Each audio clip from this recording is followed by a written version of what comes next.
नमो भगवते वासुदेवाय नमः। राधे राधे श्री कृष्ण भक्तों, राधे राधे भागवत भक्तों। आज हम श्री गर्ग संहिता के 9वें अध्याय में प्रवेश करेंगे। यह 9वां अध्याय गर्ग संहिता के प्रथम खंड गोलोक खंड का है। अभी तक 8वें अध्याय तक आपने कथा श्रवण की थी कि कंस किस प्रकार से इतना अति बलशाली हुआ, अति शक्तिशाली हुआ, किस देवता के वरदान से ऐसा हुआ। आज की कथा में आप वसुदेव जी का देवकी के साथ विवाह का विवरण, उनकी विदाई के समय पर होने वाली आकाशवाणी से सुनकर कंस के द्वारा देवकी जी को मारने का प्रयास करना और वसुदेव जी की विनती करने पर उसको छोड़ देना आदि की कथा श्रवण करेंगे। आइए गुरु का ध्यान करते हुए कथा प्रारंभ करते हैं। गुरुर्ब्रह्मा गुरुर्विष्णु गुरुदेवो महेश्वरा, गुरु साक्षात् परब्रह्मा तस्मै श्री गुरुवे नमः। ओम गण गणपतये नमः। वक्रतुंड महाकाय सूर्यकोटि संप्रभ, निर्विघ्नं कुरु मे देव सर्वकार्येषु सर्वदा। ओम कृष्णाय वासुदेवाय हरये परमात्मने, प्रणतये क्लेशनाशाय गोविंदाय नमो नमः। सच्चिदानंदरूपाय विश्वोत्पत्त्यादिहेतवे, तापत्रय विनाशाय श्रीकृष्णाय वयं नुमः। गोलोकधामाधिपतिं परेशं परात्परं त्वां शरणं व्रजाम्यहम्। रो श्री वासुदेव कृष्ण भगवान की जय। ब्रजरानी राधे रानी सरकार की जय। आइए अपनी कथा प्रारंभ करते हैं। नारद जी कहते हैं, हे राजन, एक समय की बात है, श्रेष्ठ मथुरापुरी के परम सुंदर राजभवन में गर्ग ऋषि जी पधारे। वे ज्योतिष शास्त्र के बड़े प्रामाणिक विद्वान थे। संपूर्ण श्रेष्ठ यादवों ने सूरसेन की इच्छा से उन्हें अपने पुरोहित के पद पर प्रतिष्ठित कर दिया। मथुरा के उस राजभवन में सोने के किवाड़ लगे हुए थे। उन किवाड़ों में हीरे भी जड़े हुए थे। राजद्वार पर बड़े बड़े गजराज झूमते थे। उनके मस्तक पर झुंड के झुंड भंवरे आते और उन हाथियों के बड़े बड़े कानों से आहत होकर गुंजारव करते हुए उड़ जाते थे। इस प्रकार वह राजद्वार उन भ्रमरों के नाद से कोलाहल पूर्ण हो रहा था। गजराजों के गंडस्थल से निर्झर की भांति झरते हुए मद की धारा से वह स्थान समावृत था। अनेक मंडप समूह उस राज मंदिर की शोभा बढ़ाते थे। बड़े बड़े उद्भट वीर कवच, धनुष, ढाल और तलवार धारण किए राजभवन की सुरक्षा में तत्पर रहते थे। रथ, हाथी, घोड़े और पैदल, इस प्रकार चतुरंगनी सेना तथा मांडलिकों की मंडली द्वारा भी वह राजमंदिर सुरक्षित था। हे मुनिवर, गर्ग ऋषि जी ने उस राजभवन में प्रवेश करके इंद्र के सदृश उत्तम और उच्च सिंहासन पर विराजमान राजा उग्रसेन को देखा। अक्रूर, देवक तथा कंस उनकी सेवा में खड़े थे और राजा छत्र चंदोबे से सुशोभित थे तथा उन पर चवल डुलाए जा रहे थे। मुनि को उपस्थित देख राजा उग्रसेन सहसा सिंहासन से उठ करके खड़े हो गए। उन्होंने अन्यान्य यादवों के साथ उन्हें प्रणाम किया और सुभद्र पीठ पर बिठाकर उनके सम्यक प्रकार से पूजा की। फिर स्तुति और परिक्रमा करके वे उनके सामने विनीत भाव से खड़े हो गए। गर्ग मुनि जी ने राजा को आशीर्वाद देकर समस्त राज परिवार का कुशल मंगल पूछा। फिर उन महामना महर्षि ने नीतिवेत्ता यदुश्रेष्ठ देवक से कहा। गर्ग ऋषि ने कहा, हे राजन, मैंने बहुत दिनों तक इधर उधर ढूंढा और सोचा विचारा है। मेरी दृष्टि में वसुदेव जी को छोड़कर भूमंडल के नरेशों में दूसरा ऐसा कोई नरेश या राजा नहीं है जो देवकी के योग के वर हो। इसलिए नरदेव वसुदेव को ही वर बनाकर उन्हें अपनी पुत्री देवकी को सौंप दो और विधि पूर्वक दोनों का विवाह कर दो। श्री नारद जी कहते हैं, हे मिथिलेश्वर, गर्ग ऋषि जी के उक्त आदेश को ही शिरोधार्य करके समस्त धर्माधारियों में श्रेष्ठ श्री देवक ने सगाई के निश्चय के लिए पान का बीड़ा भेज दिया और गर्ग ऋषि जी की इच्छा से मंगलाचार का संपादन करके विवाह में वसुदेव वर को अपनी पुत्री अर्पित कर दी। विवाह हो जाने पर विदाई के समय वसुदेव जी घोड़ों से सुशोभित अत्यंत सुंदर रथ पर स्वर्ण निर्मित एवं रत्न में आभूषणों की शोभा से संपन्न नववधू देवक राजकन्या देवकी के साथ आरूढ़ हो गए। वसुदेव के प्रति कंस का बहुत ही स्नेह और कृपा भाव था, क्योंकि वे मित्र थे। वह अपनी बहन का अत्यंत प्रिय करने के लिए चतुरंगनी सेना के साथ आकर गमनोद्धर घोड़ों की बागडोर अपने हाथ में लिए स्वयं रथ को हाँकने लगा। उस समय देवक ने अपनी पुत्री के लिए उत्तम दहेज के रूप में 1000 दासियां, 10,000 हाथी, 10 लाख घोड़े, 1 लाख रथ और 2 लाख गाय प्रदान की। उस विदा काल में, विदा के समय में उत्तम मृदंग, गोमुख, धुंधुरी, वीणा, ढोल और वेणु आदि वाद्यों का और साथ जाने वाले यादवों का महान कोलाहल हो रहा था। उस समय मंगल गीत गाए जा रहे थे और मंगल पाठ भी हो रहा था। उसी समय आकाशवाणी ने कंस को संबोधित करके कहा, अरे मूर्ख कंस, घोड़ों की बागडोर हाथ में लेकर जिसे तू रथ पर बैठाए लिए जा रहा है ना, इसी की 8वीं संतान अनायास ही तेरा वध कर डालेगी। तू इस बात को नहीं जानता। कंस सदा दुष्टों का ही साथ करता था। स्वभाव से भी वह अत्यंत खल माने दुष्ट था। लज्जा तो उसे छू ही नहीं सकती थी, क्योंकि उसके शर्म ही नहीं थी। वह निर्दय होने के कारण बड़े भयंकर कर्म कर डालता था। उसने तीखी धार वाली तलवार अपने हाथ में उठा ली, बहन के केस पकड़ लिए और उसे मारने का निश्चय कर लिया। उस समय बाजे वालों ने बाजे बंद कर दिए। जो आगे थे वे चकित होकर पीछे देखने लगे। सबके मुंह पर मुर्दनी छा गई। ऐसी स्थिति में सत्पुरुषों में से श्री वसुदेव जी ने कंस से कहा। वसुदेव जी बोले, हे भोजेंद्र, आप इस वंश की कीर्ति का विस्तार करने वाले हैं। भौमासुर, जरासंध, बकासुर, वत्सासुर और वाणासुर सभी योद्धा आपसे लड़ने के लिए युद्ध भूमि में आए, किंतु उन्होंने आपकी प्रशंसा ही की। वे ही आप तलवार से बहन का वध करने की इच्छा रखते हो, प्रयास कर रहे हो। ये आप क्या हो गया है? बकासुर की बहन पूतना आपके पास आकर लड़ने की इच्छा करने लगी, किंतु आपने राजनीति के अनुरूप बर्ताव करने के कारण इसलिए समझकर उससे तो यह कह दिया, मैं तुम्हारे साथ युद्ध नहीं कर सकता, और आपने उनसे युद्ध भी नहीं किया। उस समय शांति स्थापना के लिए आपने पूतना को बहन के तुल्य बनाकर छोड़ दिया और कहा कि तुम मेरी बहन जैसी हो। फिर यह तो आपकी साक्षात सगी बहन है। किस विचार से आप इस अनुचित कृत्य में लग गए? मथुरा नरेश, ये कन्या यहाँ विवाह के शुभ अवसर पर आई है। आपकी छोटी बहन है, बालिका है, पुत्री के समान दयनीय है, दया पात्र है। यह सदा आपको सद्भावना प्रदान करती आई है, अतः इसका वध करना आपके लिए कदापि उचित नहीं होगा। आपकी चित्तवृत्ति तो दीन दुखियों के दुख दूर करने में लगी रहती है, फिर आज आपको ये क्या हो गया कि आप अपनी ही बहन को मारने के लिए उद्यत हो रहे हैं? नारद जी कहते हैं, हे राजन, इस प्रकार वसुदेव जी के समझाने पर भी वह दुष्ट और कुसंगी कंस ने उनकी बात नहीं मानी। तब वसुदेव जी, ये भगवान का विधान है अथवा काल की ऐसी गति है, ऐसा समझकर भगवत शरणापन्न हो पुनः कंस से बोले। वसुदेव जी ने फिर कहा, हे राजन, इस देवकी से तो आपको कभी भय ही है ही नहीं। आकाशवाणी ने जो कुछ कहा है उसके विषय में मेरा विचार सुन लीजिए। मैं उसके गर्भ से उत्पन्न सभी पुत्र आपको दे दूंगा, क्योंकि उन्हीं से आपको भय है, अतः व्यथित न होइए। श्री नारद जी कहते हैं, हे मिथिलेश, कंस ने वसुदेव के निश्चय पूर्वक कहे हुए वचन पर विश्वास कर लिया, अतः उनकी प्रशंसा करके वह उसी क्षण घर को चला गया। इधर वसुदेव भी भयभीत होकर के देवकी के साथ अपने भवन को पधारे। अब कंस के अत्याचार, बलभद्र जी का अवतार और व्यासदेव द्वारा स्तवन। नारद जी कहते हैं, हे राजन, कंस ने सोचा वसुदेव जी भयभीत होकर कहीं भाग न जाएं। ऐसा विचार मन में आते ही उसने बहुत से सैनिक भेज दिए। कंस की आज्ञा से 10,000 शस्त्रधारी सैनिकों ने पहुंचकर वसुदेव जी को घेर लिया।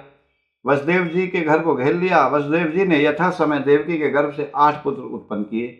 वे क्रम से एक वर्ष के बाद होते गए। फिर उन्होंने एक कन्या को भी जन्म दिया, जो भगवान की सनातनी माया थी। सर्वप्रथम जो पुत्र उत्पन्न हुआ उसका नाम कीर्तिमान था। वसुदेव जी उसे गोद में उठाकर कंस के पास ले गए। वे दूसरे के प्रियजनों को भी अच्छी तरह से समझते थे, इसलिए वह बालक उन्होंने कंस को दे दिया। वसुदेव जी को अपने सत्य वचन के पालन में तत्पर देख कंस को दया आ गई। साधु पुरुष दुख सह लेते हैं, परंतु अपनी कही हुई बात मिथ्या नहीं होने देते, अपने वचन को झूठा नहीं करते। सच्चाई देख करके किसके मन में क्षमा का भाव उदित नहीं होता। कंस ने कहा, वसुदेव जी, यह बालक आपके साथ ही घर लौट जाए, इससे मुझे कोई भय नहीं है, परंतु आप दोनों का जो 8वां पुत्र होगा उसका वध मैं अवश्य करूंगा, इसमें कोई संशय नहीं है। श्री नारद जी कहते हैं, राजन, कंस के यों कहने पर वसुदेव जी अपने पुत्र के साथ घर लौट आए।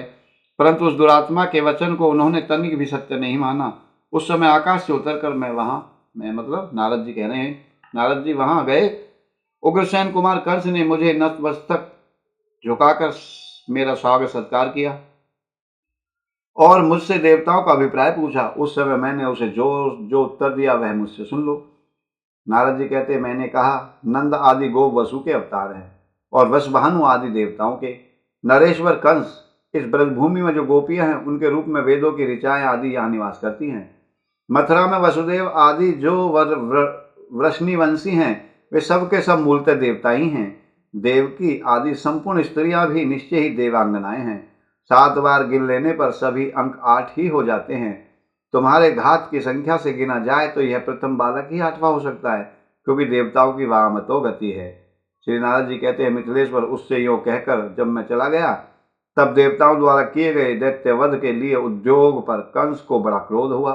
उसने उसी क्षण यादवों को मार डालने का विचार किया। उसने वसुदेव और देवकी को मजबूत बेड़ियों से बांधकर कैद कर लिया और देवकी के उस प्रथम गर्भजनित शिशु को शिला पृष्ठ पर रखकर पीस डाला। उसे अपने पूर्व जन्म की घटनाओं का स्मरण था, अतः भगवान विष्णु के भय से तथा अपने दुष्ट स्वभाव के कारण भी उसने इस भूतल पर प्रकट हुए देवकी के प्रत्येक बालक को जन्म लेते ही मार डाला। ऐसा करने में उसे तनिक भी हिचक नहीं हुई, शर्म नहीं आई। यह सब देख करके यदुकुल नरेश राजा उग्रसेन उस समय कुपित हो उठे। उन्होंने वसुदेव जी की सहायता की और उस कंस के अत्याचारों को करने से रोका। कंस के दुष्ट अभिप्राय को प्रत्यक्ष देखकर महान यादव वीर उसके विरुद्ध उठ खड़े हुए। वे उग्रसेन के पीछे रहकर खड़ग हस्त हो उनकी रक्षा करने लगे। उग्रसेन के अनुगामियों को युद्ध के लिए उद्यत देख कंस के निजी वीर सैनिक भी उनका सामना करने के लिए खड़े हो गए। राजसभा के मंडप में ही उन दोनों दलों का परस्पर युद्ध होने लगा। राजद्वार पर भी उन दोनों दलों के वीरों में परस्पर युद्ध छिड़ गया। वे सब लोग खुलकर एक दूसरे पर खड़ग का प्रहार करने लगे। इस संघर्ष में 10,000 मनुष्य खेत रहे मर गए। तदनंतर कंस ने गदा हाथ में लेकर पिता की सेना को कुचलना आरंभ किया। उसकी गदा से छू जाने से ही कितने ही लोगों के मस्तक फट गए, कितनों ही के पांव कट गए, नख विदीर्ण हो गए, बाहें कट गईं और उनकी आशा पर पानी फिर गया। कोई औंधे मुंह और कोई उतान होकर अस्त्र शस्त्र लिए क्षण भर में धराशायी हो गए। बहुत से वीर खून उगलते हुए मूर्छित हो गए, काल के गाल में चले गए। वहां इतना रक्त प्रवाहित हुआ कि सारा सभा मंडप रंग गया, खून से भर गया। राजराजेश्वर इस प्रकार दुष्ट एवं मदमत्त कंस ने कुपित हो उद्भट शत्रुओं को धराशायी करके अपने पिताजी को कैद कर लिया, उग्रसेन जी को। उन्हें राज सिंहासन से उतारकर उस दुष्ट ने पासों से बांधा और उनके मित्रों के साथ उन्हें भी कारागार में बंद कर दिया। मधु और शूरसेन की सारी संपत्तियों पर अधिकार करके कंस स्वयं सिंहासन पर जा बैठा और राज्य शासन करने लगा। समस्त पीड़ित यादव संबंधी के घर पर जाने के बहाने तुरंत चारों दिशाओं में विभिन्न देशों के भीतर जाकर रहने लगे और उचित अवसर की प्रतीक्षा करने लगे। देवकी का 7वां गर्भ उनके लिए हर्ष और शोक दोनों की वृद्धि करने वाला हुआ। उसमें साक्षात अनंत देव अवतीर्ण हुए थे। योग माया ने देवकी के उस गर्भ को खींचकर ब्रज में रोहिणी के कुक्ष के भीतर छुपा दिया। ऐसा हो जाने पर मथुरा के लोग खेद प्रकट करते हुए कहने लगे, अहो बेचारी देवकी का गर्भ कहाँ चला गया, कैसे गिर गया। ब्रज में उस गर्भ को गए 5 ही दिन बीते थे कि भाद्रपद शुक्ल षष्ठमी को स्वाति नक्षत्र में बुध के दिन वसुदेव की पत्नी रोहिणी के गर्भ से अनंत देव का प्राकट्य हुआ। बोलो बलराम जी की जय। उच्च स्थान में स्थित 5 ग्रहों से घिरे हुए तुला लग्न में दोपहर के समय बालक का जन्म हुआ। उस जन्म वेला में जब देवता फूल बरसा रहे थे और बादल बारी बिंदु बिखेर रहे थे, प्रकट हुए अनंत देव ने अपनी अंग कांति से नंद भवन को उद्भासित कर दिया। नंदराय जी ने भी उस शिशु का जातक संस्कार करके ब्राह्मणों को 10 लाख गायें दान की। गोपों को बुलाकर उत्तम गान विद्या में निपुण गायकों के संगीत के साथ महान मंगल में उत्सव का आयोजन किया गया। देवल, देवरात, वशिष्ठ, बृहस्पति जी और नारद जी के साथ आकर श्री कृष्ण द्वैपायन व्यास जी भी वहां बैठे और नंद जी के दिए हुए पाद और उपहारों से अत्यंत प्रसन्न हुए। नंदराय जी ने पूछा, महर्षियों, यह सुंदर बालक कौन है जिसके समान दूसरा कोई देखने में ही नहीं आता? महामुनि, इसका जन्म 5 ही दिनों में कैसे हुआ, ये मुझे बतला दीजिए। श्री व्यास जी बोले, हे नंद, तुम्हारा अद्भुत सौभाग्य है। इस शिशु के रूप में साक्षात सनातन देवता शेषनाग पधारे हैं। बोलो शेषनाग भगवान की जय। पहले तो मथुरापुरी में वसुदेव से देवकी के गर्भ में इनका आविर्भाव हुआ। फिर भगवान श्री कृष्ण की इच्छा से इनका देवकी के उदर से कल्याणमयी रोहिणी के गर्भ में आगमन हो गया। हे नंदराय, ये योगियों के लिए भी दुर्लभ है, किंतु तुम्हें इनका प्रत्यक्ष दर्शन हुआ है। मैं महामुनि वेदव्यास इनके दर्शन के लिए यहाँ आया हूँ, अतः तुम शिशु रूपधारी इन परात्पर देवता को हम सबको दर्शन कराइए। श्री नारद जी कहते हैं, हे राजन, इसके उपरांत नंद जी ने विस्मित होकर शिशु रूपधारी शेषनाग जी का उन्हें दर्शन कराया। पालने में विराजमान शेषनाग जी का दर्शन करके सत्यवती नंदन ने उन्हें प्रणाम किया और उनकी स्तुति की। श्री व्यास जी बोले, भगवान, आप देवताओं के भी आदि देवता और कामपाल सबका मनोरथ पूर्ण करने वाले हैं। आपको मेरा प्रणाम है, आपको मेरा बारंबार नमस्कार है। आप साक्षात अनंत देव शेषनाग हैं, आप बलराम हैं, आपको मेरा प्रणाम है। बोल बलराम भगवान की जय। आप धरणीधर, पूर्ण स्वरूप, स्वयं प्रकाश, हाथ में हल धारण करने वाले, सहस्त्र मस्तकों से सुशोभित तथा संकर्षण देव हैं, आपको मेरा नमस्कार है। रेवती रमन, आप ही बलदेव तथा श्री कृष्ण जी के अग्रज हैं, उनके बड़े हैं। हलायुध एवं प्रलंबासुर के नाशक हैं। हे पुरुषोत्तम, आप मेरी रक्षा कीजिए। आप बलभद्र तथा ताल के चिन्ह से युक्त ध्वजा धारण करने वाले हैं, आपको मेरा प्रणाम है। आप नील वस्त्रधारी, नीले रंग के वस्त्र धारण करने वाले हैं, गौरवर्ण हैं तथा रोहिणी के सुपुत्र हैं, आपको मेरा सादर प्रणाम है। आप ही धैनुक, मुष्टिक, कुंभांड, रुक्मी, कूपकर्ण, कूट तथा वलवल के शत्रु हैं। कालिंदी की धारा को मोड़ने वाले और हस्तिनापुर को गंगा की ओर आकर्षित करने वाले आप ही हैं। आप द्विविध के नविनाशक हैं, यादवों के स्वामी हैं तथा ब्रजमंडल के मंडन यानी कि भूषण हैं। आप कंस के भाइयों का वध करने वाले तथा तीर्थ यात्रा करने वाले प्रभु हैं। हे दुर्योधन के गुरु भी साक्षात आप ही हैं। प्रभु, जगत की रक्षा कीजिए, रक्षा कीजिए। अपनी महिमा से कभी अच्युत न होने वाले परात्पर देवता साक्षात अनंत, आपकी सदा जय हो, जय हो, आपकी सदा जय हो। आपका सुंदर समस्त दिगंत व्याप्त है, आपका सुयश समस्त दिगंत में व्याप्त है, चारों दिशाओं में व्याप्त है। आप सुरेंद्र, मुनीन्द्र और फणींद्रों में श्रेष्ठ हैं। हे मूसलधारी, हलधर तथा बलवान हैं, आपको नमस्कार है। जो इस जगत में सदा ही इस स्तवन का पाठ करेगा, वह श्री हरि के परम पद को प्राप्त होगा। संसार में उसे शत्रुओं का संहार करने वाला संपूर्ण बल प्राप्त होगा, उसकी सदा जय होगी और वह प्रचुर धन का स्वामी होगा। बोलो श्री शेषनाग भगवान की जय। नारद जी कहते हैं, हे राजन, पाराशर नंदन, विशाल बुद्धि, बादरायण मुनि, सत्यवती कुमार, श्री कृष्ण द्वैपायन, वेद व्यास, उन मुनियों के साथ बलराम जी को 100 बार प्रणाम और परिक्रमा करके सरस्वती नदी के तट पर चले गए। श्री वेद व्यास जी ने श्री शेषनाग जी के दर्शन करते हुए जो उनकी स्तुति की थी, वह स्तुति इस प्रकार है। देवाधिदेव भगवन कामपाल, नमोस्तुते। नमो अनंताय शेषाय, साक्षाद्रमाय तै नमः। धराधराय पूर्णाय, स्वेधामने शिरपाणये। सहस्रशिरसे नित्यं नमः, संकर्षणाय तै। रेवतीरमण त्वं वै, बलदेवो अच्युताग्रजः। हलायुधः प्रलम्भग्न, पाहि मां पुरुषोत्तम। बलाय बलभद्राय, तालांकाय नमो नमः। नीलांबराय गौराय, रोहिणेयाय तै नमः। धेनुकारी मुष्टिकारी, कुंभाण्डारिस्तमेव हि। रुक्मयरी कूपकर्णाकरी, कूटारी वल्लवलान्तकः। कालिन्दीभेदिनोऽसि त्वं, हस्तिनापुरकर्षक। द्विविधारियादवेन्द्रो, ब्रजमण्डलमण्डनः। कंसभ्रातप्रहन्तासि, तीर्थयात्राकरः प्रभु।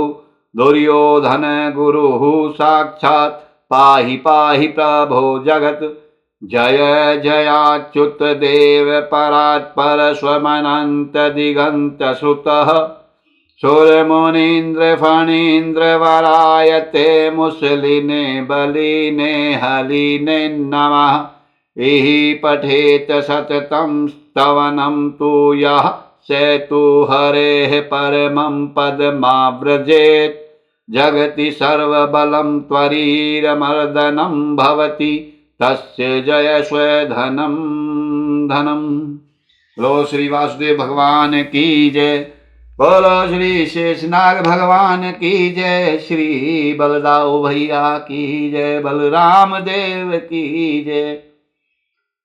भगवान वासुदेव देवकी में आवेश आया, देवताओं द्वारा उनका स्तवन हुआ। आविर्भाव काल यानी कि भगवान का आविर्भाव होता है। अवतार विग्रह की झांकी आदि का वर्णन आप प्रसंग श्रवण करने जा रहे हैं। आइए अब हम 11वें अध्याय में प्रवेश करते हैं। श्री नारद जी कहते हैं, मिथिलेश्वर, तदनंतर परात्पर एवं परिपूर्णतम साक्षात भगवान श्री कृष्ण पहले वसुदेव जी के मन में आविष्ट हुए। भगवान का आवेश होते ही महामना वसुदेव सूर्य, चंद्रमा और अग्नि के समान महान तेज से उद्भासित हो उठे, मानो उनके रूप में दूसरे यज्ञ नारायण ही प्रकट हो गए हों। फिर सबको अभय वरदान देने वाले श्री कृष्ण देवी देवकी के गर्भ में आविष्ट हो गए। इससे उस कारागृह में देवकी उसी तरह दिव्य दीप्ति से दमक उठी जैसे घनमाला में चपला चमक उठती है। घनमाला माने मेघ, बादलों के बीच में बिजली कौंधती है, बिजली चमकती है। देवकी के उस तेजस्वी रूप को देखकर कंस मन ही मन भय से व्याकुल होकर बोला, ये मेरा प्राण हंता आ गया है क्या? क्योंकि इसके पहले यह ऐसी तेजस्विनी तो नहीं दिखती थी। इस शिशु को जन्म लेते ही मैं अवश्य मार डालूंगा। ऐसा कहकर वह भय से विह्वल हो उस बालक के जन्म की प्रतीक्षा करने लगा। भय के कारण अपने पूर्व शत्रु भगवान विष्णु का चिंतन करते हुए सर्वत्र उन्हीं को देखने लगा। अहो, दृढ़ता पूर्वक वैर बंध जाने से भगवान श्री कृष्ण का भी प्रत्यक्ष की भांति दर्शन होने लगता है। इसलिए असुर श्री कृष्ण की प्राप्ति के उद्देश्य से ही उनके साथ वैर करते हैं। जब भगवान गर्भ में आविष्ट हुए तब ब्रह्म आदि देवता तथा अस्मदादि माने नारद प्रभृति मुनीश्वर वसुदेव जी के ग्रह के ऊपर आकाश में स्थित हो भगवान को प्रणाम करके उनकी स्तुति करने लगे। स्तुति इस प्रकार हुई, यज्जागरादिषु भवेषु परं हा हेतु हेरेतुः स्विदस्य विचरन्ति गुणाश्रणे श्रेण नैतद्विशन्ति महीदिन्द्र यदेव संघास्तस्मै नमोऽग्निमिव विस्तृत विस्फुलिङ्गा नैवशीतुं प्रभुरयं बलिनां बलीयान् मायान् शब्द उत नो विषयी करोति तद्ब्रह्म पूर्णममृतं परमं प्रशान्तं शुद्धं परात् परं शरणं गताः स्मः आशशांका शांकलावधात कलावधात अवतार वृंदेरावेश पूर्ण सहितेश्य परस्य यस्य सर्गादय किल भवन्ति तमेव कृष्णं पूर्णात् परं तु परिपूर्णतमं नताः स्मः मनवन्तरेषु च युगेषु गतागतेषु कल्पेषु चाशंकलया स्वैव पूर्वीर्षि अद्यैव धाम परिपूर्णतमं तनोषि धर्मं विधाय भुवि मंगलमातनोषि यदुर्लभं विशदयोगिभिरपगम्यं गम्यं द्रवद्भिर्मलाशय भक्तियोगः आनंदकंद चरतेस्तव मंदयानापदारविंद मकरंदरजो दधामः पूर्वं तथात्र कमनीयव पुष्पमयं त्वां कंदर्पकोटिशतमोहनम् अद्भुतं च गोलोकधामधीशन् धूतिमादाधनम् राधापतिं धरम धुरधनम दधानम। इस प्रकार सभी ने भगवान श्री कृष्ण जी की स्तुति की। स्फुरदच्छ विचित्रहारिणीं विलसत कौस्तुभरत्नहारिणं परिधिधुतिनूपुराङ्गदं धृतबालार्ककिरीटकुण्डलम् चलत अद्भुत वही कंकणम चलदूर्ज गुण मेखलाचितम मधुभ्रद ध्वनि पद्मालिनं नवजाम्बोनद दिव्यवासमं सतड घन दिव्य शोभगं चलनीलालक वृंद ब्रह्मुखं चलदंशुतमोहरं परं शुभदं सुन्दरम् अम्बुजेक्षणं कृतपत्रविचित्रमण्डनं सततं कोटिमनोजमोहनं परिपूर्णतमं परात्परं कलवेणुध्वनिवाद्यत्परम् एको यः प्रकृतिगुणरेकने दासि हर्ता त्वं जनक उतास्य पालकस्त्वं निर्लिप्तः स्फटिक इवाद्यदेहवर्णस्तमे श्रीभुवनपते नमामि तुभ्यम् एधससु त्वनल्वात्रवर्तमानो यो अन्तस्थो बहिरपि चाम्बरं यथा हि आधारो धरणीरिवास्य सर्वसाक्षि तस्मै ते नमः एव सर्वगो नभस्वानः भूभारोदभट्टहरणार्थमेव जातो गोदेवद्विज निज वत्सपालकोऽसि गेहे में भुवि पुरुषोत्तमोत्तमस्त्वं कंसान माम भुवनपते प्रपाहि प्रपातः। इस प्रकार उनकी देवों ने स्तुति की, वसुदेव जी ने भी स्तुति की। इस स्तुति को करके उन्होंने भगवान को प्रणाम किए। आगे फिर कथा में आता है कि देवता बोले, हे जागृत स्वप्न आदि अवस्थाओं में प्रतीत होने वाले विश्व के जो एकमात्र हेतु होते हुए भी अहेतु हैं, जिनके गुणों का आश्रय लेकर ही ये प्राणी समुदाय सब ओर से विचरता है, और जैसे अग्नि से निकलकर सब ओर फैले हुए स्फुलिंग चिंगारियां पुनः उसमें प्रवेश नहीं करती, उसी तरह उसी प्रकार महतत्व इंद्रिय वर्ग तथा उनके अधिष्ठाता देव समुदाय जिनसे प्रकट हो पुनः उसमें प्रवेश नहीं पाते, उन परमात्मा आप भगवान श्री कृष्ण को हमारा सादर नमस्कार है।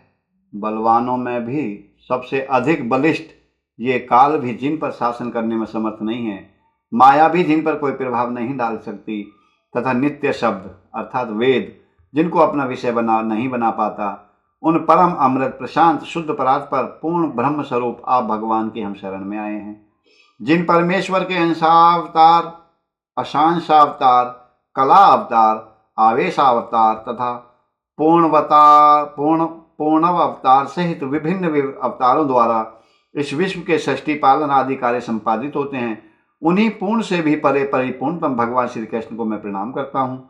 हे प्रभु, अतीत वर्तमान और अनागत, अनागत माने भविष्य जो अभी आया नहीं, मनवंतरों युगों तथा कल्पों में आप अपने अंश और कला द्वारा अवतार विग्रह धारण करते हैं, किंतु आज ही वह सौभाग्यपूर्ण अवसर आया है जबकि आप अपने परिपूर्णतम धाम तेज पुंज का यहाँ विस्तार कर रहे हैं।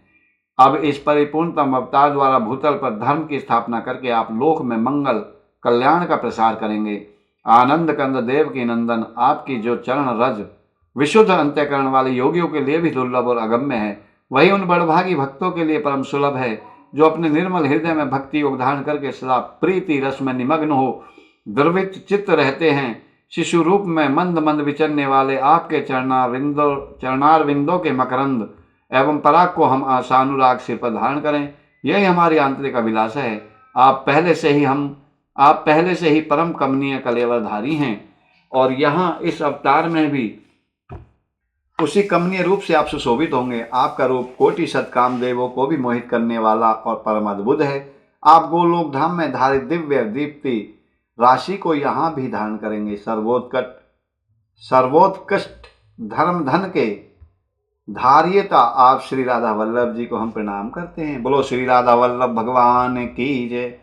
उस समय मुनियों सहित ब्रह्मा आदि सब देवता श्री हरि को नमस्कार करके उनकी महिमा का गान तथा स्वभाव की प्रशंसा करते हुए प्रसन्नता पूर्वक अपने अपने धाम को चले गए। मिथिला सम्राट बहुलाश उसके उपरांत जब श्री हरि के प्राकट्य के समय आया, आकाश स्वच्छ हो गया, दसों दिशाएं निर्मल हो गईं, तारे अत्यंत उद्दीप्त हो उठे, भूमंडल में प्रसन्नता छा गई, नदी, नद, सरोवर और समुद्र के जल स्वच्छ हो गए। सब और सहस्त्र दल तथा शतदल खिल उठे। वायु के स्पर्श से उनके सुगंध युक्त पराग सब दिशाओं में फैलने लगे। उन कमलों पर भ्रमर गुंजार करने लगे। शीतल मंद सुगंध वायु बहने लगी। जनपद और ग्राम सुख सुविधा से संपन्न हो गए। बड़े बड़े नगर तो मंगल के धाम बन गए। देवता, ब्राह्मण, पर्वत, वृक्ष और गायें सभी सुख सामग्री से परिपूर्ण हो गए। देवताओं की दुदुम्बियां बज उठी। साथ ही जय जयकार की ध्वनि सब ओर व्याप्त हो गई। महाराज जहां तहां सब जगह सबका परम मंगल हो गया। गायन कला में निपुण विद्याधर, गंधर्व, सिद्ध, किन्नर तथा चारण गीत गाने लगे। देवता लोग स्तोत्र पढ़कर उन परम पुरुष का स्तवन करने लगे। देवलोक में गंधर्व तथा विद्याधरियां आनंद मग्न होकर नाचने लगीं। मुख्य मुख्य देवता पारिजात, मंदार तथा मालती के मनोरम फूल बरसाने लगे और मेघ गर्जना करते हुए जल की वृष्टि करने लगे। भाद्रपद मास, भादों के महीने में कृष्ण पक्ष को रोहिणी नक्षत्र के अंतर्गत हर्षण योग तथा वृष राशि के लग्न में अष्टमी तिथि को आधी रात के समय चंद्रोदय काल में, जबकि जगत में अंधकार छा रहा था, वसुदेव मंदिर में देवकी के गर्भ से साक्षात श्री हरि भगवान कृष्ण जी का आविर्भाव होता है। बोलो श्री कृष्ण चंद्र भगवान की जय। राधा रमन सरकार की जय। मेरे बांके बिहारी लाल की जय। लगी भादो दिवस 8 जन्म श्री कृष्ण का हुआ। लगी भादो दिवस 8 जन्म श्री कृष्ण ने लिया। इस प्रकार गीत भजन होने लगे। कंठ में प्रकाशमान स्वच्छ एवं विचित्र मुक्ताहार, वक्ष पर शोभा प्रभा, समन्वित सुंदर कौस्तुभ मणि तथा रत्नों की माला, चरणों में नुपुर तथा बाहों में बाजूबंद धारण किए भगवान मंडलाकार प्रभा पुंज से उद्भासित हो रहे थे, सुंदर लग रहे थे। मस्तक पर किरीट तथा कानों में कुंडल युगल बाल रवि के सदृश उदीप्त हो रहे थे। कलाइयों में प्रज्वलित अग्नि के समान कांतिमान अद्भुत कंकण हिल रहे थे। कटी की करधनी में जो डोर या जंजीर लगी थी, उसकी प्रभा विद्युत के समान सब ओर व्याप्त हो रही थी। कंठ देश में कमलों की माला शोभा पाती थी, जिसके ऊपर मधुलोलुप मधुकर मंडरा रहे थे। उनके श्रीअंगों पर जो दिव्य पीत वस्त्र था, वह नूतन तपाए हुए जाम्बू नदी यानी कि स्वर्ण की शोभा को तिरस्कृत कर रहा था। श्याम सुंदर विग्रह पर सुशोभित वह पीतांबर विद्युत विलास से भी विलसित नील मेघ के सौभाग्यपूर्ण सौंदर्य को छीन रहा था। मुख के ऊपर शिरोदेश में काले काले घुंघराले केस शोभा पाते थे। मुख चंद्र की चंचल रश्मियां वहां का संपूर्ण अंधकार दूर कर देती थीं। वह परम सुंदर सुभद आनंद प्रफुल्ल इंदिवर सदृश युगल नेत्रों से सुशोभित होता था। उस पर विचित्र रीति से मनोहर पत्र रचना की गई थी, जिससे मंडित अभिराम मुख सदैव करोड़ों कामदेवों को मोह लेता था। वे परिपूर्णतम परात्पर भगवान मधुर ध्वनि से वेणु बजाने में तत्पर थे। ऐसे पुत्र का अवलोकन करके यदुकुल तिलक वसुदेव जी के नेत्र भगवान के जन्मोत्सव जनित आनंद से खिल उठे। फिर उन्होंने शीघ्र ही ब्राह्मणों को 1 लाख गाय दान करने का मन ही मन संकल्प कर लिया। सूतिकागार में प्रभु का आविर्भाव प्रत्यक्ष हो गया। इससे वसुदेव जी का सारा भय जाता रहा। वे अत्यंत विस्मित हो हाथ जोड़कर आदि अनंत रहित श्री हरि जी को प्रणाम करके स्तोत्र द्वारा उनका स्तवन करने लगे। श्री वसुदेव जी के स्तोत्र मैंने अभी बताए हैं। एको य प्रकृति गुणेरेक नदासि हरता त्वं जनक उतास्य पलकस्त्वं निर्लिप्तः स्फटिकवाद ददेह वर्णास्तमे श्री भुवनपते नमामि तुभ्यम्। इस प्रकार वसुदेव जी उनकी स्तुति करने लगे, स्तवन करने लगे। वसुदेव जी बोले, भगवान जो एकमात्र अद्वितीय हैं, वे ही ब्रह्म परमात्मा आप प्रकृति के सत्वादि गुणों के कारण अनेक रूपों में प्रतीत होते हैं। आप ही संहारक हैं, आप ही उत्पादक हैं और आप ही इस जगत के पालक हैं। हे आदिदेव, हे त्रिभुवनपति परमात्मा, जिस स्फटिक मणि औपाधिक रंगों से लिए लिप्त नहीं होती, उसी प्रकार आप देह के वर्णों से निर्लिप्त हुए रहते हैं। ऐसे आप परमेश्वर को मेरा सादर प्रणाम है। जैसे ईंधन में आग छिपी रहती है, उसी तरह आप अव्यक्त रूप से इस संपूर्ण जगत में विद्यमान हैं। तथा जैसे आकाश सबके भीतर और बाहर भी रहता है, उसी प्रकार आप सबके बाहर भीतर स्थित हैं। आप ही पृथ्वी की भांति इस समस्त जगत के आधार हैं, सबके साक्षी हैं तथा वायु की भांति सर्वत्र जाने की शक्ति रखते हैं। आप गाय, देवता, ब्राह्मण, अपने भक्तजन तथा बछड़ों के पालक हैं और उद्भट भूभार का हरण करने के लिए ही मेरे घर में अवतीर्ण हुए हैं। इस भूतल पर समस्त पुरुषोत्तमों से भी उत्तम आप ही हैं। हे भुवनपते, पापी कंस से मुझे बचाइए, पापी कंस से मुझे बचाइए। ऐसे वसुदेव जी ने उनकी स्तुति की। श्री नारद जी कहते हैं, हे मिथिलापति जनक जी, सर्व देवता स्वरूपणी देवकी को भी यह ज्ञात हो गया था कि मेरे घर में परिपूर्णतम भगवान साक्षात श्री श्याम सुंदर श्री कृष्ण जी का अवतार हुआ है, आविर्भाव हुआ है। अतः वे भी उन्हें नमस्कार करके बोली। देवकी ने कहा, हे सच्चिदानंद घन श्री कृष्ण, हे अगणित ब्रह्मांडों के स्वामी, हे परम परमेश्वर, हे गोलोक धाम मंदिर की ध्वजा, हे आदिदेव, हे पूर्ण रूप ईश्वर, हे परिपूर्णतम परमेश्वर, हे प्रभु, आप पापी कंस के भय से मेरी रक्षा कीजिए, रक्षा कीजिए, रक्षा कीजिए। देवकी जी ने कहा, हे कृष्ण, हे विगणित अंडतपते परेश गोलोक धाम धिषण ध्वज आदिदेवा, पूर्णेश पूर्ण परिपूर्ण तम प्रभो माम त्वं पाहि पाहि परमेश्वर कंस पापात्। श्री नारद जी कहते हैं, राजन, पिता माता की ओर से किया गया यह स्तवन और विनती सुनकर पाप नाशन साक्षात परिपूर्णतम भगवान श्री कृष्ण मंद मंद मुस्कुराते हुए देव के वासुदेव जी से बोले। श्री कृष्ण जी ने कहा, पूर्व सृष्टि में ये माता पतिव्रता प्रश्नी थी और आप प्रजापति सुतपा थे। आप दोनों ने संतान के लिए ब्रह्मा जी की आज्ञा से अन्न और जल का त्याग करके बड़ी भारी तपस्या की थी। एक मनवंतर का समय बीत जाने पर भी प्रजा की कामना से आपकी तपस्या चलती रही।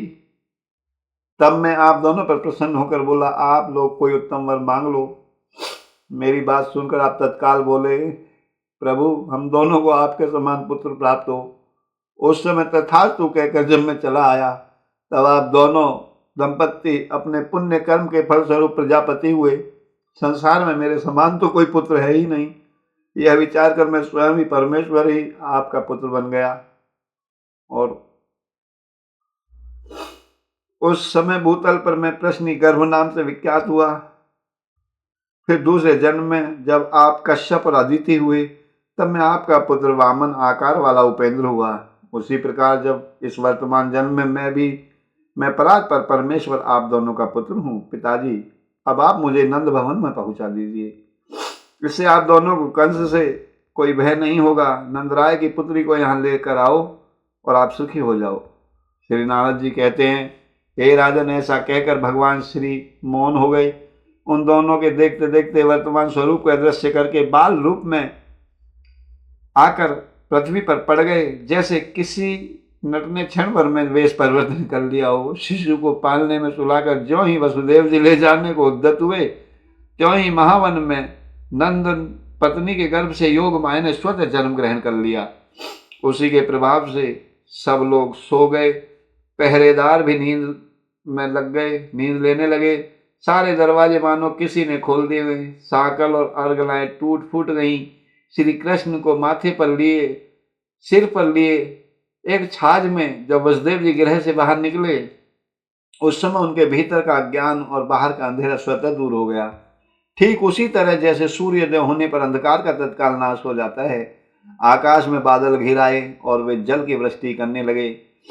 तब सहस्त्र मुख वाले स्वयं प्रकाश शेषनाग अपने फनों से छत्र छाया करके गिरती हुई जल की धाराओं का निवारण करते हुए उनके पीछे पीछे छत्री बनकर चलने लगे। उस समय यमुना में जल के वेग से बहने के कारण ऊंची लहरें उठती और भंवरें पड़ती थीं, मानो यमुना श्री कृष्ण भगवान के चरणों को छूने का प्रयास कर रही हूँ। वे सिंह और सर्प आदि जंतु को भी बाहर ले जाती थी, किंतु सरिताओं में श्रेष्ठ उन कालिंदी नंदिनी यमुना जी ने वसुदेव जी को तत्काल मार्ग दिया। अपनी धारा के दो भाग किए और वसुदेव जी को रास्ता देकर के उन्होंने नंदराय जी का सारा व्रज गाढ़ी नींद में सो रहा था, वहां पहुंचकर वसुदेव जी ने अपने परम शिशु को यशोदा जी की सैया पर उनकी बराबर में शीघ्र सुलाकर उस दिव्य कन्या को देखा। यशोदा जी की उस कन्या को गोद में लेकर वसुदेव जी पुनः अपने घर लौट आए। वे यमुना जी को पार करके पूर्ववत अपने घर में स्थित हो गए। उधर गोपी यशोदा जी को इतना ही ज्ञात हुआ कि उससे कोई पुत्र या पुत्री हुई है। वे प्रसव वेदना के श्रम से अत्यंत थकी होने के कारण अपनी शैया पर आनंद की नींद लेती हुई सो गई थी। इधर बालक के रोने की आवाज सुनकर पहरेदार राजभवन में उपस्थित हुए और जाकर वीर कंस को बालक के जन्म की सूचना दी। ये समाचार कान में पड़ते ही कंस भय से कातर हो तुरंत सूति गृह में जा पहुंचा। उस समय सती साध्वी बहन देवकी की दीन की तरह रोती हुई भाई से बोली। देवकी ने कहा, भैया आप दीन दुखियों के प्रति स्नेह और दया करने वाले हैं। मैं आपकी बहन हूँ, तथापि कारागार में डाल दी गई हूँ। मेरे सभी पुत्र मार डाले गए हैं। मैं वह अभागिन माँ हूँ जिसके बेटों का वध कर दिया गया है। एकमात्र यह बेटी बची है, इसे मुझे भीख में दे दीजिए। यह स्त्री है, इसका वध करना आप जैसे वीर के योग्य नहीं है। कल्याणकारी भाई, इस कल्याणी कन्या को तो मेरी गोद में दे ही दीजिए, यही आपका योग्य कर्म होगा। श्री नारद जी कहते हैं, राजन देवकी के मुंह पर आंसुओं की धारा बह रही थी। उसने मोह के कारण बेटों को आंचल में छिपाकर बहुत विनती की, बेटी को आंचल में छिपाकर विनती की। वह बहुत रोई, गिड़गिड़ाई, तो भी उस दुष्ट ने बहन जी को, देवकी को डांट डपट कर उसकी गोद से वो कन्या छीन ली। वह यदुकुल का कलंक एवं महानीच था। सदा कुसंग में रहने के कारण उसका जीवन पापमय हो गया था। उस दुरात्मा ने अपनी बहन की बच्ची के दोनों पैर पकड़कर उसे शिला पर दे मारा। वह कन्या साक्षात योग माया का अवतार देवी अनंसा थी। कंस के हाथ से छूटते ही वह उछलकर आकाश में चली गईं। सहस्त्र अश्वों से जुटे हुए दिव्य शतपत्र रथ पर जा बैठी। वहां चंवर डुलाए जा रहे थे। उस शुभ रथ पर बैठकर वह दिव्य रूप धारण की एक दृष्टि गोचर हुई। उसके 8 भुजाएं थी और उस सब में आयुध शोभा पा रहे थे। वह माया देवी अपने पार्षदों से परिसेवित थी। उसका तेज 100 सूर्यों के समान दिखाई देता था। उसने मेघ गर्जना तुल्य गंभीर वाणी में कहा। श्री योग माया बोली, कंस, तुझे मानने वाले परिपूर्णतम परमात्मा साक्षात भगवान श्री कृष्ण तो कहीं और जगह अवतीर्ण हो गए। इस दीन देवकी को तू व्यर्थ ही दुख दे रहा है। नारद जी कहते हैं, हे राजन, उससे ऐसा कहकर भगवती योग माया विंध्य पर्वत पर चली गई। वहां वे अनेक नामों से प्रसिद्ध हुई। योग माया की उत्तम बात सुनकर कंस को बड़ा आश्चर्य हुआ। उसने देवकी और वसुदेव को तत्काल बंधन मुक्त कर दिया। कंस ने कहा, बहन और बहनों वसुदेव जी, मैं पापात्मा हूँ, मेरे कर्म पाप में हैं। मैं इस यदुवंश में महानीच और दुष्ट हूँ। मैं ही इस भूतल पर आप दोनों के पुत्रों का हत्यारा हूँ। आप दोनों मेरे द्वारा किए गए इस अपराध को क्षमा कर दें। मेरी बात सुने। मैं समझता हूँ यह सब काल ने किया कराया है। जैसे वायु मेघमाला को जहां चाहे वहां उड़ा ले जाती है, उसी तरह काल ने मुझे भी स्वेच्छा अनुसार चलाया है, अपने इशारों पर नचाया है। मैंने देव वाक्य पर विश्वास कर लिया, उस आकाशवाणी पर विश्वास कर लिया, किंतु देवता भी असत्यवादी ही निकले, वो भी झूठ बोल गए। इस योग माया ने बताया है कि तेरा शत्रु भूतल पर अवतीर्ण हो गया है, किंतु वह कहाँ उत्पन्न हुआ ये मैं नहीं जानता।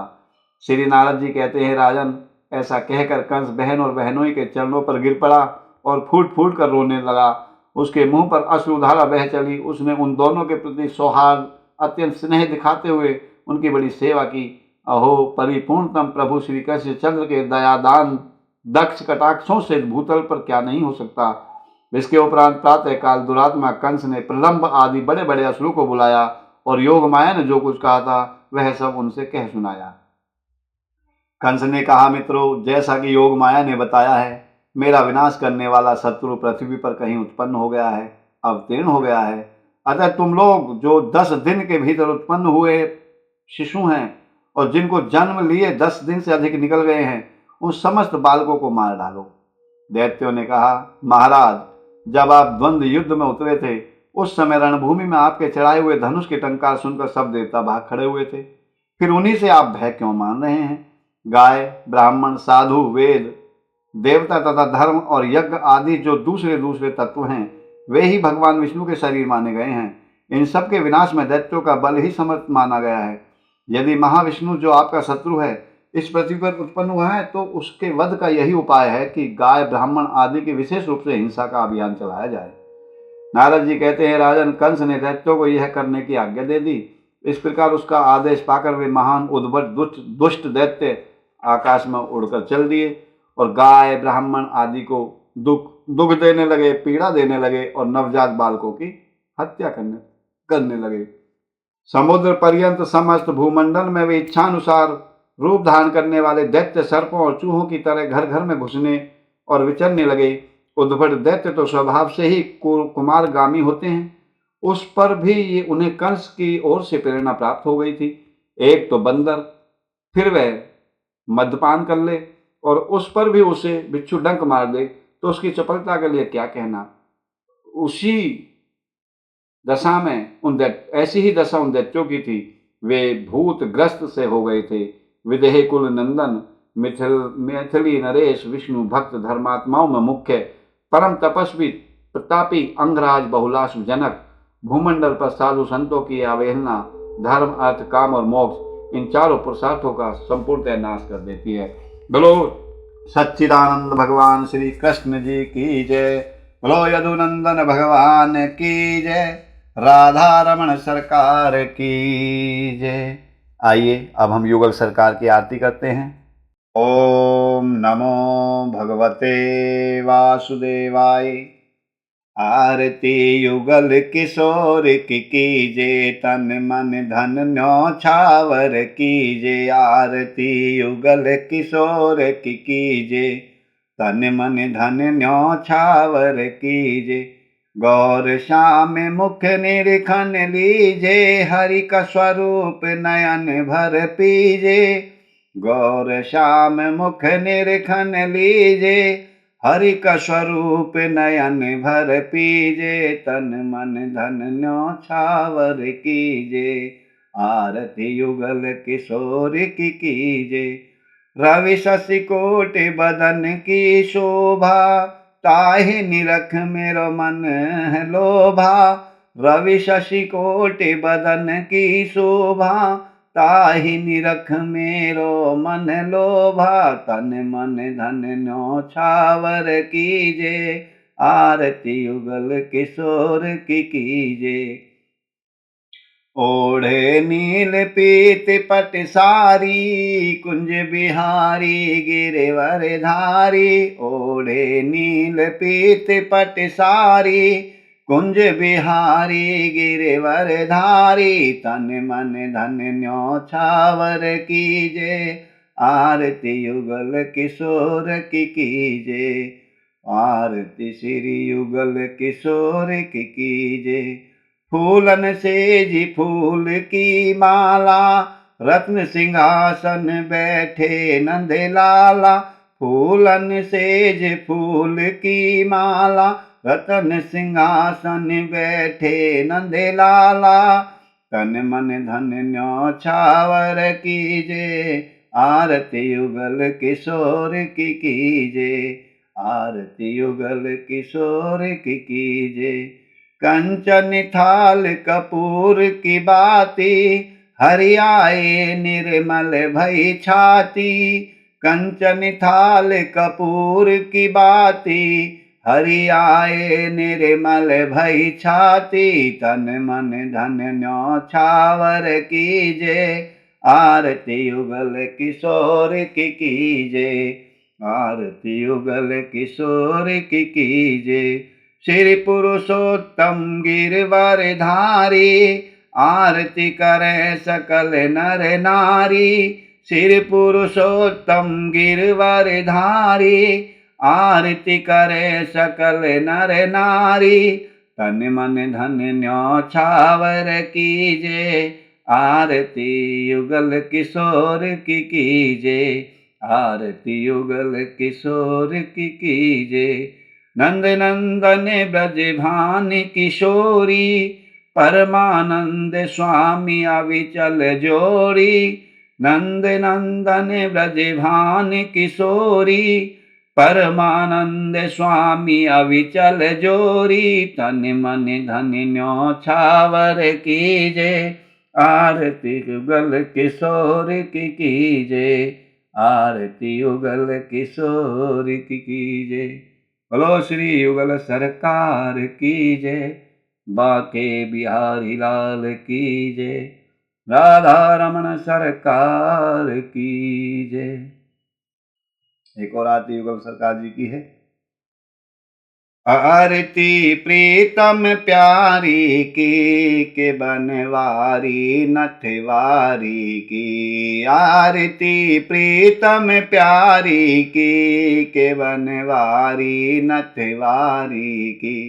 दोहन सिर कनक मुकुट झलके दोहन रुति कुंडल भले हलके। दोहन सिर कनक मुकुट झलके दोहन रुति कुंडल भले हलके। दोहन द्रग प्रेम सुधा झलके चसीले बैन रसीले नैन घसीले सैन। दोहन मैनन मनहारी की आरती प्रीतम प्यारी की के बनवारी नथवारी की। दोहन द्रग चितवन परवारी दोहन लट लटकन छवि न्यारी। दोहन द्रग चितवन परवारी दोहन लट लटकन छवि न्यारी। दोहन भो मटकन अति प्यारी रसन मुख पान हसन मुस्कान दसन दम कान। दोहन बेसर छवि न्यारी की आरती प्रीतम प्यारी की के बनवारी नथवारी की। एक ओर पीतांबर फहरे एक ओर नीलांबर लहरे। एक ओर पीतांबर फहरे एक ओर नीलांबर लहरे। दोहन ओर लर मोतिन छहरे। कंकनन खनक किंकिन झनक नुपुरन भनक। दोहन रुन झुन धुन प्यारी की आरती प्रीतम प्यारी की के बनवारी नथवारी की। एक सिर मोर मुकुट राजे एक सिर चूनर छवि छाजे। एक सिर मोर मुकुट राजे एक सिर चूनर छवि छाजे। दोहन सिर तिरछे भल भ्राजे। सांग ब्रज है संग ब्रज बाल लाडली लाल बागल डाल कृपालो। दोहन द्रग चारी की आरती प्रीतम प्यारी की के बनवारी नथवारी की। आरती प्रीतम प्यारी की के बनवारी नथवारी की। बोलो राधे रानी सरकार की जय। श्री कृष्ण राधाय नमः। श्री युगल सरकार की जय। जय जय श्री राधे। हे प्रिय भक्तों, आज की कथा को हम ये विश्राम देते हैं। यदि आपको कथा अच्छी लगी हो, मन को भाई हो, तो आप मेरी वीडियो को मुझे सपोर्ट करें, वीडियो को लाइक करें, चैनल को सब्सक्राइब करें और अपने आशीर्वाद से कृतार्थ करें। जोर से बोलें राधे राधे राधे राधे।